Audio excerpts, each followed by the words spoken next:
BJP சங்கிகளிடம் இந்த அதிமுக கட்சியை இவ்வளவு பெரிய பெரிய ஆளுமைகள் தமிழகத்தின் முதலமைச்சராக இருந்து வளர்ந்த கட்சியை இன்று அடகு வைத்து விட்டார்கள்.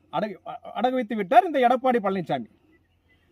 எந்த விதமான முன் அறிவிப்பும் இல்லாமல், சொல்ல போனால் முன் யோசனையும் இல்லாமல், தன்னுடைய ஒரே சுயநலத்திற்காக தன்னுடைய சொத்தை பாதுகாக்க வேண்டும், இந்த வருமான வரி சோதனை மற்றும் அமலாக்கத்துறை சோதனைகள் இப்போ கடந்த மாதம் சிக்கிக்கொண்ட நம்முடைய 600 கோடி 700 கோடி சொத்தை நாம் மீட்க வேண்டும், அதுபோக இந்த கட்சியை நாம் இந்த மார்வாடி சேட்டிடம் அடகு வைப்பதன் மூலம் கிடைக்கும் வருமானத்தை பார்த்து இந்த நபர், இந்த செல்லாக்காசான எடப்பாடி பழனிசாமி எந்த விதமான ஒரு ஆளுமை தன்மையும் இல்லாத, துணிச்சல் இல்லாத, தெம்பு இல்லாத, கூனி குறுகி காலில் விழுந்து பாம்பு போல் வளைந்து நெளிந்து சென்று சசிகலா அம்மையாருடன் பெற்ற பதவியால் இன்று முதலமைச்சராக வந்த எடப்பாடி பழனிசாமி அவர்கள் இன்று இந்த கட்சியை அதிமுக தொண்டர்களின் விருப்பத்திற்கு மாறாக, ஒவ்வொரு நிர்வாகிகளின் விருப்பத்திற்கு மாறாக, மாநில பொறுப்பில் இருக்கும் நிர்வாகிகளின் விருப்பத்திற்கு மாறாக ஒரு சிலரின் துணையோடு இந்த அடகு கடையில் இந்த பிஜேபி என்ற ஒரு ஆர்எஸ்எஸ் என்கிற ராட்சச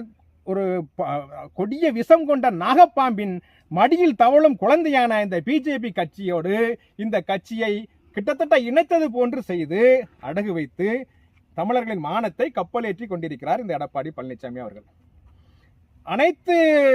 அனைத்து நிர்வாகிகளும் வருந்துகிறார்கள். அதிமுகவின் கடைநிலை தொண்டன் முதற்கொண்டு இவருடைய செயலால் மிகவும் மன வருத்தத்தோடு இன்று காட்சியளித்துக் கொண்டிருக்கிறார்கள்.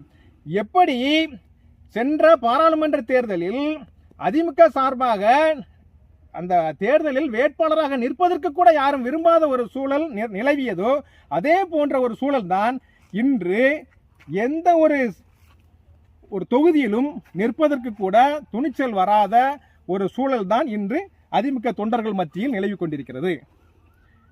அதிமுக நிர்வாகிகள் மிகவும் வருத்தத்தோடு இருக்கிறார்கள்.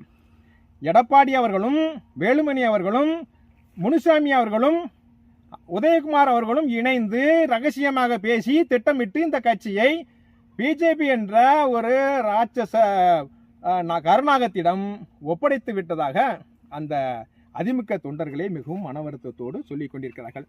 சென்ற பாராளுமன்ற தேர்தலில் அதிமுகவின் முக்கிய புள்ளிகள் எல்லாம் முழங்கினார்கள்.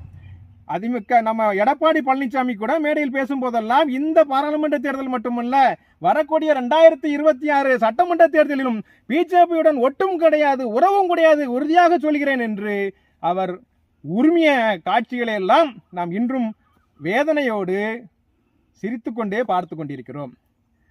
எந்த விதமான தலைமைக்கு உரிய எந்த தகுதியும் இல்லாத இந்த எடப்பாடி இன்று கட்சியை